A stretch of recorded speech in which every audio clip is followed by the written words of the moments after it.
Chapter 1. Books. What are you doing? Asked the thoroughly perplexed eunuch Jinshi, who looked as gorgeous as he always did.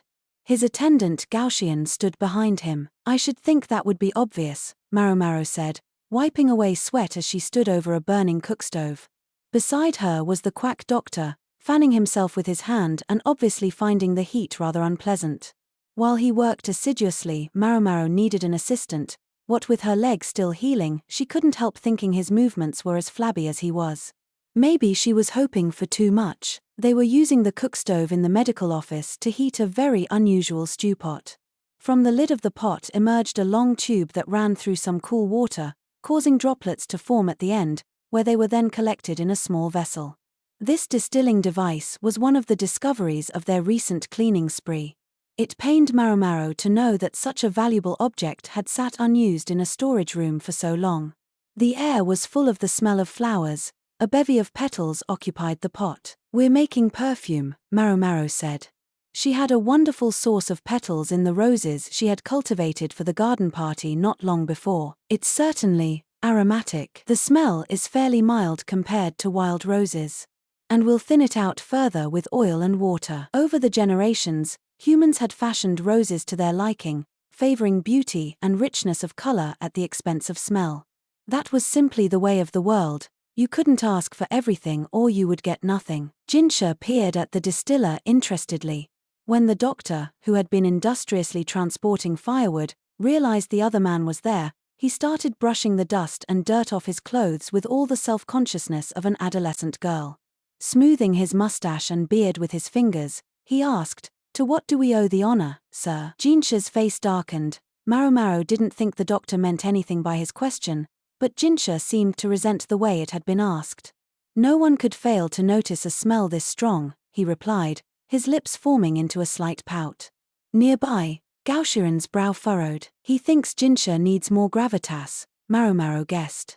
The quack doctor was oblivious enough that it didn't much matter, but being important meant never looking less than distinguished. Maomao got up from her chair, took some tea snacks from a shelf. She was well aware by now that the quack kept his most valuable treats on the highest one, and put them on the table. Jinshi sat down. Maomao picked up a mooncake, took a bite for good measure to show that it wasn't dangerous, and then passed them to him. I suppose you're doing this here because it would be more difficult at the Jade Pavilion, Jinshi said. Yes, that's part of it. Maomao wiped the grease off her fingers and resumed her place by the cookstove. She changed the vessel at the end of the tube for a different one.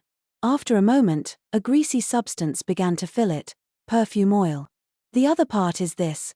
Perfume oil contains an ingredient that can potentially abort a pregnancy. As long as a woman doesn't drink a concentrated dose of the stuff, she should be fine, but still, she glanced around, making sure the quack wasn't too close. He was a very friendly person, but he had loose lips. It was too soon to let him know that the mistress of the Jade Pavilion, consort Gyokuyu, was pregnant. In other words, there's no special need to regulate the perfume oil being used in the rear palace. Is that what you're saying? Yes, sir, I think it should be all right. Making rules about every little detail would only make their lives harder. Besides, enforcement would be difficult in such a large place. Jinshi looked at the other pot on the stove. It didn't have a pleasant fragrance like the one full of rose petals. Instead, breathing whatever was in this pot made his head spin. What's this one? He asked. That's alcohol, Maomao said. Through repeated distillation, it was possible to achieve a very high concentration of alcohol. Indeed, this stuff was strong enough to make Jinshi feel drunk just by taking a sniff. It wasn't for drinking, but would be used for sterilization. The warm season was coming, when bad air could accumulate and cause physical harm. With a little princess at the Jade Pavilion, they would want everything to be as clean as possible. Maomao was even making a bit more than she needed so she could leave a supply here at the medical office, where it would see plenty of use. You can use it to clean things? Jinshi asked. Yes, I hear that's what they do in the West. This was one of the little factoids she'd gleaned from hearing about her adoptive father's experiences studying in the Western lands. If there was anything at all that set her apart, Maomao thought, it was the knowledge she'd gotten from him. As I recall, the man who adopted you was. Before Jinshi could finish, though, they heard a great thump. Gao Shiren poked his head outside to see what it was. Two eunuchs had arrived at the medical office with a massive box and had set it down just outside the door. "What's this about?" Gao Shiren inquired of the doctor. "Ah, the young lady requested it." Maomao glared at the quack to shut him up, but she was too late. Jinshi had already taken an interest in the delivery, beginning to unpack it. She wished he wouldn't touch it without asking. "Master Jinshi, the tea is ready. Please, have a seat and enjoy it," she said. "What's this?" he asked. "Just something from my home. Nothing of interest, I assure you." Unfortunately, Jinshi looked very intrigued indeed. "I can't believe this guy," Maomao thought. Yes, even she was a woman. She wished he would have the decency not to look at a moment like this.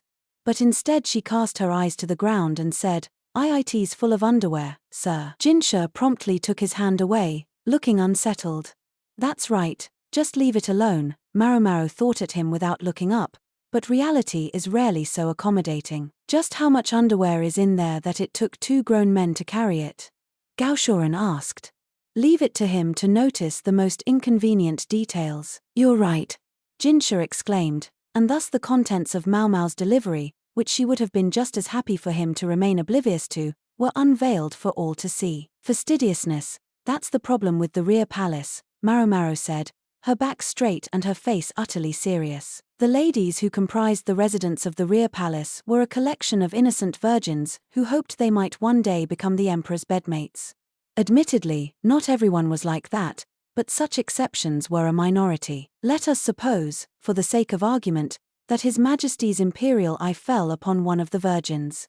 Not only would she have the intimidation of being with the emperor himself, she would be embarking upon completely unknown experiences with him. Imagine the consternation of the young woman who commits some novice blunder under those circumstances. I would argue they need to learn the basics ahead of time. "And that's why you've acquired all this." Jinshi was standing imperiously in front of Maomao, who sat in a formal posture on the ground. The situation felt oddly familiar. The delivery sat open, a great deal of literature visible inside. What kind of literature? Well, you know. The kind Maomao had already been acquiring in some quantity to comfort a lonely emperor when he found himself pining away at night. Consort Lihua was likewise an avid reader of such material. This time Maomao had decided to get more than usual, in hopes of finding new sales opportunities here and there, but the timing of their arrival had been truly terrible. She'd had this batch delivered to the medical office so she could finally escape the gaze of the persnickety hougong, but look what it had gotten her. Maomao was by no means avaricious, but if she didn't manage to earn a modicum of money, her old man back in the pleasure district might not have enough to eat. He was such a soft touch, her old man. She was sure the madam would badger him into working non-stop. Jinshi was openly exasperated, but he also seemed to sense the truth of what Maomao was saying. When she added that this request came in part from His Majesty himself, Jinshi looked deeply conflicted, but recognized she was in the right. Gao Shiren, meanwhile, was flipping through one of the books with a studious expression.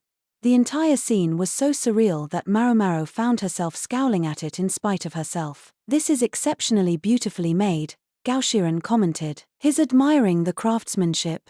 Maomao thought.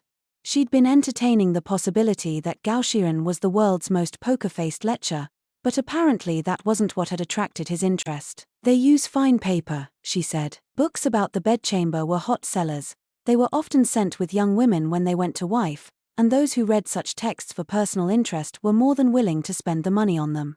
Such books typically consisted mostly of illustrations, so one didn't have to be literate to enjoy them. And as much as they cost, the potential profits they might engender could be equally great." "Are these printed?" Jinshi was likewise studying the illustrations, but considering what they were illustrations of, the moment was plainly comical. The quack doctor stole embarrassed little glances here and there. "Not with wood blocks, but with metal plates, I'm given to understand." "That's really something." It was a Western technique. Maomao didn't know much about how the books were made, but for Jinshi to say something admiring about them, they must be quite unusual. "Since I finally got my hands on some high-quality materials, I thought it might be best to disseminate them more widely," Maomao said. "That's a different issue," Jinshi shot back. He continued to flip through the book, though, taking careful note of its contents. Maomao, not sure she wanted him looking too closely, inadvertently slipped back into her skeptical gaze. Perhaps Gaoshuren noticed, for he nudged Jinshi gently. If it's caught your interest, sir, why not keep one for yourself? Maomao said. No. It hasn't caught my anything. Jinshi said, all but throwing the book down. Maomao picked it up and smoothed it out to make sure the pages wouldn't crease. No, indeed, Jinshi said, more confidently this time. But perhaps I can look the other way on this one occasion. He suddenly sounded rather self-important, but then, he was important, so maybe that was inevitable. Are you certain, sir? Maomao asked, a gleam beginning to enter her eyes. Yes, but I wish for you to inform me what shop is selling such things. Maomao's expression promptly changed to one of barely concealed amusement. Gaoshuren nudged Jinshi again. What? I just want to know more about this exquisite printing, he said, sounding slightly flustered. This conversation was getting stranger by the minute. Certainly, Maomao said, still looking amused but jotting down the name of the shop in a notebook. It's the truth. Of course, sir. She didn't think Jinshi had to resort to illustrations. Someone like him could surely see as much of the real thing as he wished. It wasn't possible that paper was sometimes preferable to reality, was it? Maomao, her thoughts threatening to run away with her, pondered the possibilities as she tore out the page of the notebook and gave it to him. As she did so, she couldn't help noticing the excellent quality of paper in the doctor's notebook, just what one might expect. Joking aside, Maomao suspected Jinshi might have it in mind to start up a new business venture. The real trick of politics was figuring out how to extract taxes from the populace without unduly upsetting them. One way was to increase people's income, and the first step in doing so was to invest tax money. Don't know exactly how he plans to go about it, Maomao thought, but the important thing to do now was to pick up the scattered books. Jinshi was attracting his customary audience, and while it might have been interesting to discover just how they would look at the gorgeous eunuch if they knew what kind of reading material he was perusing, Maomao wasn't a terrible enough person to give him away. While Maomao was busy cleaning up, Gaoshuren's hand brushed the box in which the delivery had arrived. What's wrong? Maomao asked. Gaoshuren looked hesitant. I was wondering whether any of them might require censorship. He was talking, of course, about the content of the materials. Several were rather, well, hardcore. His Majesty's personal preference. And what a preference it was. I'm told that our most important reader found something lacking in the earlier material. Absolutely not, Gaoshuren said. And after she'd wheedled the madam into handpicking the best stuff, she reluctantly handed him the most lurid of the material. Some 10 days or so later, Maomao was loafing around the laundry area. I wonder what's buried down there, Xiaolan said innocently, leaning against a wall with a laundry basket in her arms. The weather was excellent today, so the laundry area was bustling. Eunuchs washed clothes as fast as water could be brought.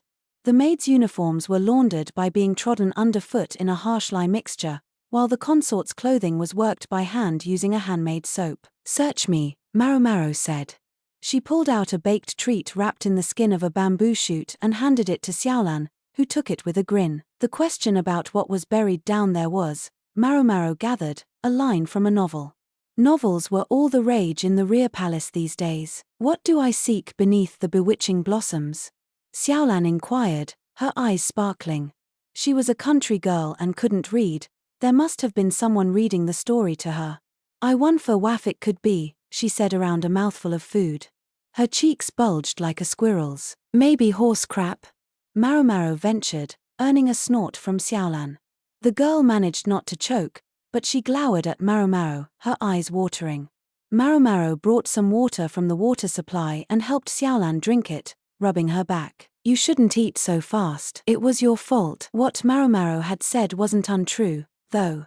Growing good vegetables required more than just water. Feeble soil would bring forth feeble produce. That's what fertilizer was for. Beautiful flowers were just the same. The more beautiful they were, the more potent the fertilizer must have been. But a young girl smitten with a romantic story probably didn't want to have her attention drawn to such vulgar details. Maomao resolved to be more careful in the future. It wasn't long before their turn came to do their laundry. The novels Xiaolan was so taken with were making the rounds of the rear palace, and the Jade Pavilion was no exception. When Maomao got back, in fact, she discovered 3 young women chatting and giggling over a rough-hewn book. "Hi, Maomao," said the calm, mild-mannered Gu Yuan. The other 2, Yinghua and Ailin, were too absorbed in the book to greet her. Gu Yuan had the page between her fingers, and the women were tugging on her sleeve, urging her to hurry up and turn it. Maomao leaned down to look at the cover, which had an illustration of a tree with a profusion of blossoms and a figure standing beneath it. She surmised it was the same book Xiaolan had been talking about. "You want to read it later, Maomao?" Gu Yuan seemed to be a quick reader, quicker than the other 2, and she had time for a little conversation. "No, thanks. Why is everyone so excited about that book, anyway?" Maomao asked. "It came from His Majesty. It's great, believe it or not." His Majesty, so it had come from the Emperor himself. The surprising thing was that he knew about it at all. High society tended to look down on novels as not refined enough. They held that fact was more edifying than fiction. Apparently he gave them to all the consorts and told them to share them around when they were done reading them, Gu Yuan said, although she looked a tad disappointed that consort Gyokuyu wasn't the only one to receive this special gift. Well, Maomao said, looking more closely at the cover. She realized she recognized the mark on it. It was the seal belonging to the bookstore she'd referred Jinshi to the other day. Ah, now it makes sense. She finally grasped why he had been so interested in her her reference materials. When Jinshi had seen the quality of the paper, he had realized it would be suitable for a gift from the emperor. If the books had really been given to all the consorts, that meant at least 100 had been printed. If they could make plates of the books, even more could be produced. Then, if they produced a popular edition on slightly less expensive paper, they could realize even more profit.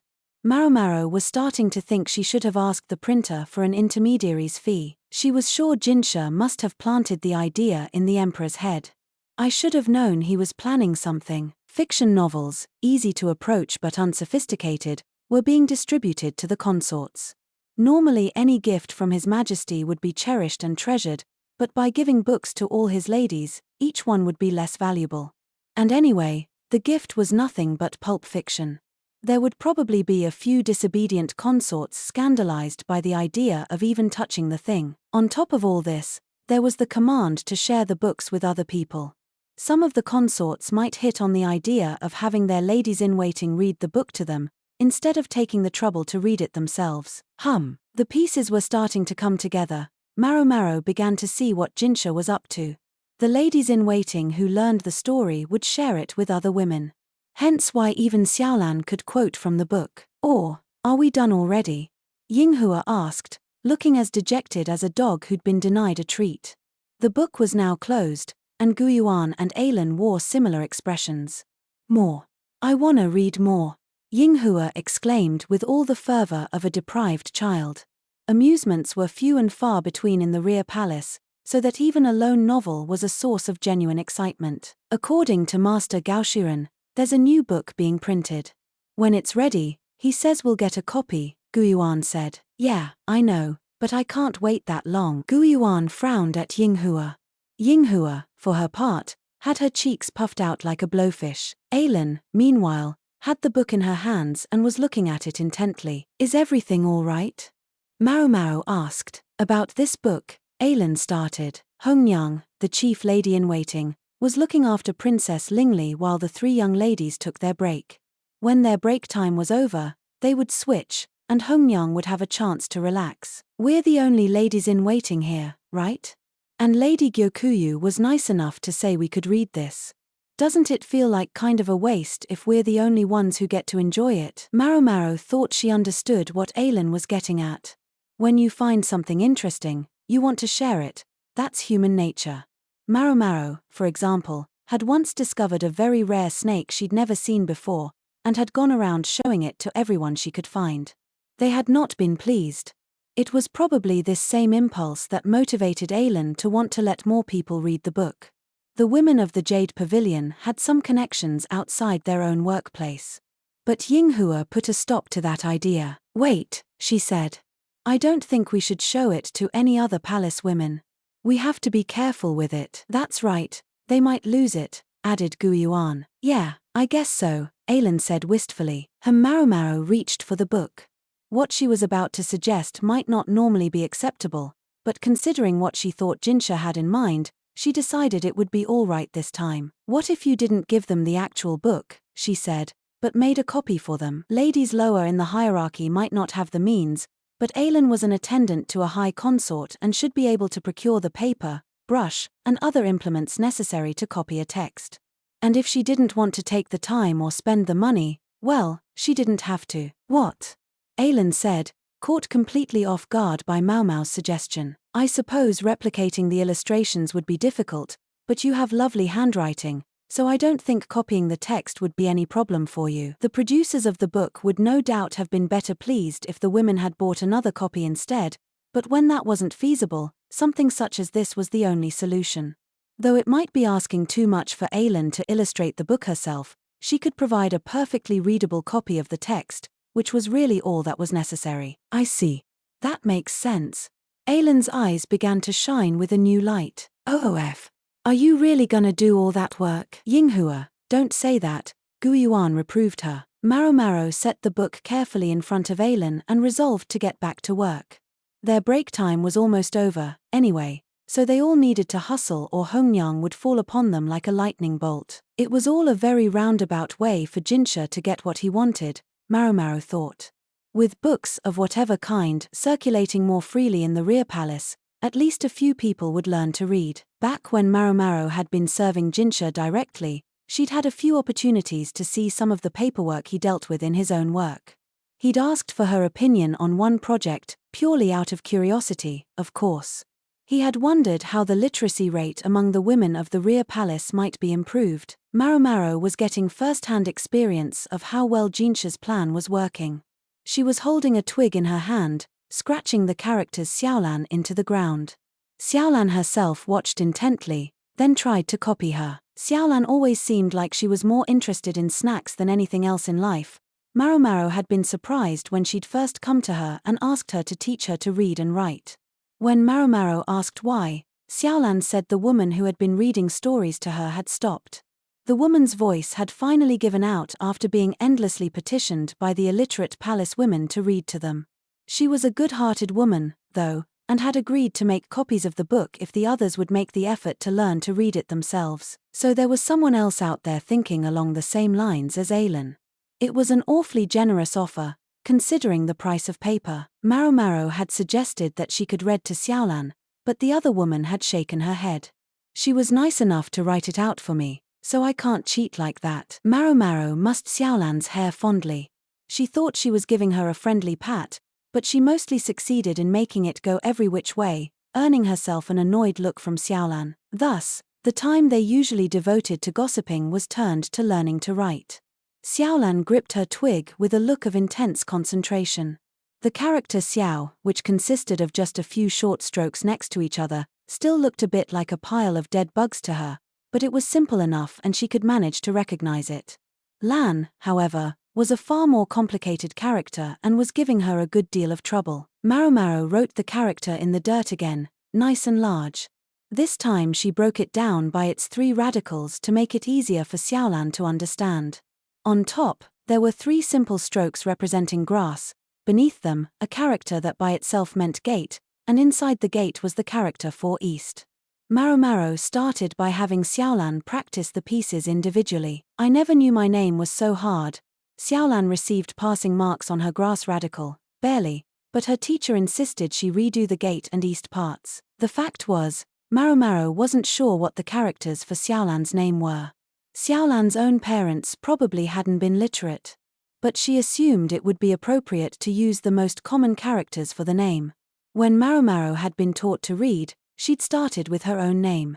It was important, she was told, for helping you know where you came from, but then, she was often told she had all the charm of a stray cat. If you learn to write the characters, you'll obviously end up learning to read them, but would you rather focus on just reading for now? Maomao asked, but Xiaolan shook her head. If we're going to take the time, I'd rather learn to write them. That can only help in the long run, right? That was true. The ability to read and write opened up many more job opportunities. Even in the rear palace, Literate women were put to relevant work and treated better than the interchangeable laundry hops. It was even said that an especially accomplished palace woman might find herself reassigned to administrative duties outside the rear palace. I'll have to find work for myself after I leave here. I'd better learn while I have the chance. So Xiaolan was trying to plan for the future, in her own way. She'd come to the rear palace about the same time as Maomao. Terms of service lasted 2 years, so she was already halfway through her contract. Given that she had been sold into service by her parents, it seemed unlikely she could expect to go back home when her time was up. I see. We may need to make the lessons a little more intense, then, Maomao said, and then she started writing swiftly in the dust. Why yeah, thanks.